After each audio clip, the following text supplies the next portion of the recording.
Hello guys, on November 18, 2025 at 2:12 a.m. New York time, the gold price went down a little on global markets.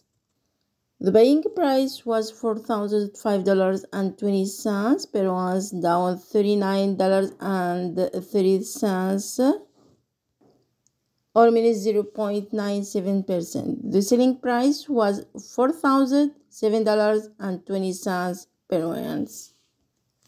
In other units, gold also fell. The price per gram was $128.77, down $1.26. Per kilogram, it was $128,772.14, down $1,263.52. Thank you for watching. Don't forget to subscribe to follow me. Bye. Goodbye.